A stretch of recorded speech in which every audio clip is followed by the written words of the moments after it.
From the early days of our country's creation, our founding fathers recognized if the American experiment was going to survive, God-given inalienable rights would have to be guaranteed, and basic civil liberties would need to be unequivocally protected and codified into our governing document.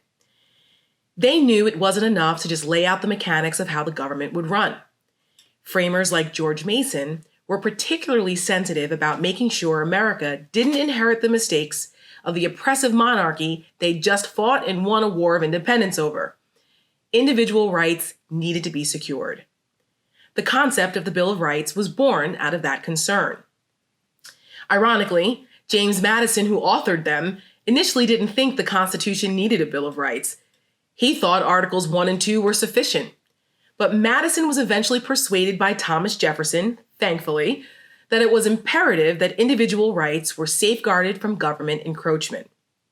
Considered one of the greatest bulwarks of liberty, freedom of the press was enshrined in the First Amendment alongside the freedoms of speech, religion, and assembly. Now, if you notice, political parties aren't mentioned anywhere in the Constitution, but the press is. Why? Because the Founding Fathers understood a free and independent press was an essential check and balance in a free society, a key mechanism of a functioning, healthy democracy. It helps expose both public and private sector corruption. It plays a key role in societal welfare by providing information to maintain an informed citizenry. As Thomas Jefferson said, "Our liberty depends on our freedom of the press, and it cannot be limited without being lost." It's a pillar of democracy. Jefferson believed so strongly in the role of the press as a check on power that he said if I had to choose between a government without newspapers or newspapers without a government, I should not hesitate a moment to prefer the latter. He cautioned that unless government was held to account by a knowledgeable citizenry, it was susceptible to tyranny. So let's fast forward to today. Many of our democratic norms, institutions, and ideals are under assault. They're being undermined to further the dangerous and divisive political agenda of a demagogue occupying the White House. From the rule of law, to separation of powers, to the power of the purse, to voting rights. Even the U.S. Postal Service, an American institution since the days of Benjamin Franklin, is being sabotaged from within to further the president's agenda in an attempt to question the integrity of our election system in the event that he loses. His direct attacks against the free press are part of his insidious plot to undermine a fundamental, constitutionally protected institution put in place precisely to inform the citizenry and hold government accountable. These are two concepts at odds with the current administration's incompetent, morally corrupt, and lawless power grabs. Discredit the messengers, evade accountability. Now, tensions between the press and the president didn't start with the current administration. This really isn't new. Throughout history, many presidents had complicated relationships with the press. Even George Washington was bewildered by the unrelenting partisan criticisms of the infamous scribblers, as he once called them. But as frustrated as Washington was, and justifiably so, he never sought retribution or actively declared war against the institution of the free press because he understood it was an assault on personal liberty. Thomas Jefferson, too, during his second term, became so fed up with newspapers, he actually called them polluted vehicles. Yet, he still maintained the only security of all is in a free press. Getting the news is an inherent part of American life. I can remember as a kid my daily routine of going to get the paper from my grandfather at the end of our driveway in my great home state of New Jersey, and we would oftentimes read it together. Even into adulthood, I would still grab the local paper for him whenever I'd visit, and our conversations were often started around what we read in it, like the latest headlines, community news, or lamenting over how terrible his beloved Mets were doing. I know for many Americans, they can relate to this shared experience. But what is new is the almost daily barrage of lies and attempts to discredit legitimate news reporting on the misconduct of the president and this administration. We need to look no further than the president's own words and tweets. Contrary to what many of his acolytes may believe, most of his actions are not strategic, but rather byproducts of his worst instincts and impulses. However, his decision to attack the free press is deliberate. The repeated vicious attacks strike at the heart of the press's vital role as a watchdog of democracy and guarantor of our liberty. And that's on purpose. The president's repeated use of the term enemy of the people is a perfect example. Enemy of the people was a term often used by authoritarians and dictators like Joseph Stalin to delegitimize dissenters. Lügenpresse, or lying press, was a Nazi-era predecessor to Trump's fake news. It's important to examine why these terms are favored by authoritarians. It was purposeful, because they knew an informed citizenry with access to a free flow of information posed a direct threat to their power over them. Weaponizing fear, undermining institutions, exploiting religion, eroding truth, dismissing any negative reporting as fake news, all tactics straight out of the pages of the authoritarian playbook. So why would an American president ever want to emulate such tyrants? The alarming rise of populist nationalism we've seen within the US in recent years is often a precursor to authoritarianism. This is incongruent with our founding principles. As Americans, we cannot fall victim to the divide and conquer proclivities of such oppressive ideologies. We, the people, can never normalize attacks on our constitutionally protected freedoms. Washington poignantly warned, if freedom of speech is taken away, then dumb and silent we may be led like sheep to the slaughter. Given the current conditions in our country, Washington's warnings ring more true now than ever before. Without an empowered and informed citizenry to hold leaders to account, the people are powerless against the abuses of government. Like Washington and Jefferson's examples, true patriots aren't afraid of a free press or transparency. They fight to protect it, not actively seek retribution or suppression of it.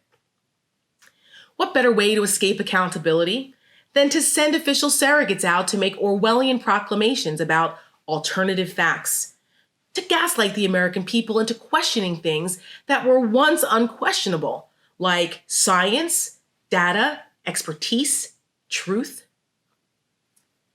Of course, the media is by no means above reproach.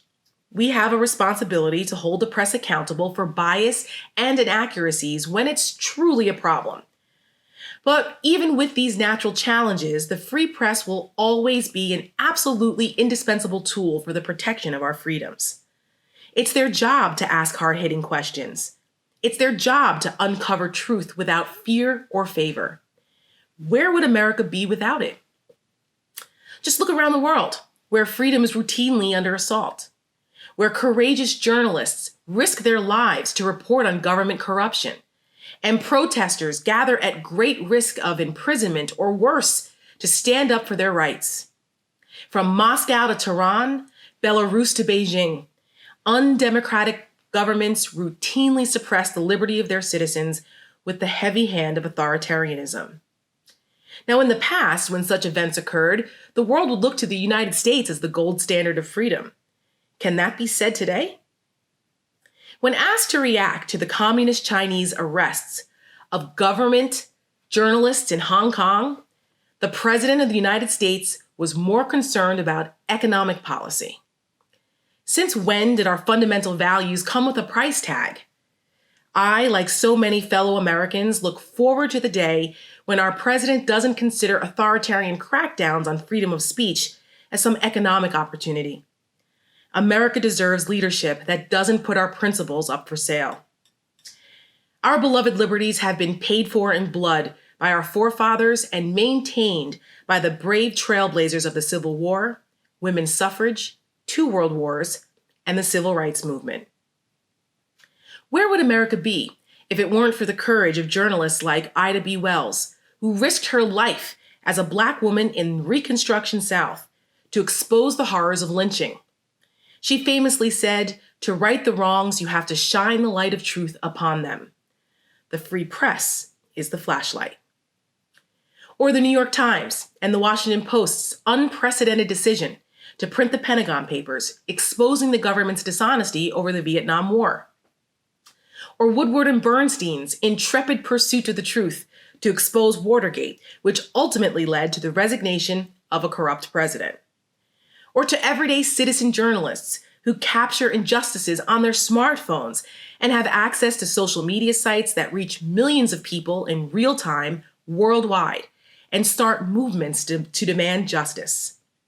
There are countless examples of the free press having served on the front line of freedom. This administration's actions against peaceful protesters and the media covering them is more reflective of repressive regimes than of the American tradition of freedom of assembly. The president's decision to unleash unidentified law enforcement officers to encroach on the First Amendment rights of those protesting racial injustice is an affront to those who fought and still fight for our constitutional freedoms to do so. As the proud wife of a federal law enforcement officer and granddaughter of a 40-year police captain, watching officers ordered to violently clear out Lafayette Square in front of the White House, the People's House, so the president could walk across the street to take a photo op with an upside-down Bible, brought me to tears. With each flash grenade and baton strike against innocent Americans, I felt the anguish of the people before us with each strike. That is not the America Abraham Lincoln gave his life for. That is not the America my grandfather's greatest generation fought and died for. That is not the America I grew up in. And that is not the America we want for our future generations. Tear gassing and striking peaceful protesters and reporters is a shameful and morally unjust use of our law enforcement officers and military. And it certainly does not align with our fundamental First Amendment principles.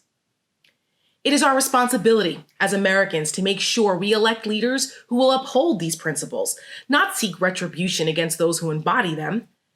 The press isn't the enemy of the people. Authoritarianism is.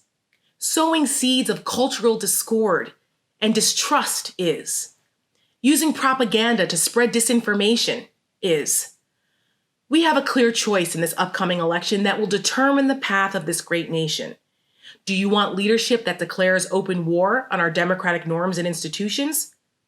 Or do we want leaders who respect our constitutionally protected rights and freedoms? In the words of the late great Senator John McCain, if you want to preserve democracy as we know it, you have to have a free and many times adversarial press. And without it, I am afraid, we would lose so much of our individual liberties over time. That's how dictators get started. As part of our social contract as Americans, we are called to be the sentinels in the watchtower of our republic. It is our responsibility as citizens to yell stop athwart history when no one else will. And never, never be bullied into silence. America, it's a time for choosing. Decency over demagoguery, principle over tribalism, truth over propaganda, country over party. Because here, right still matters. For the sake of our blessed constitutional republic, it's time to decide which side of history you want to be on. Because in this moment, it is morally impermissible to be in between.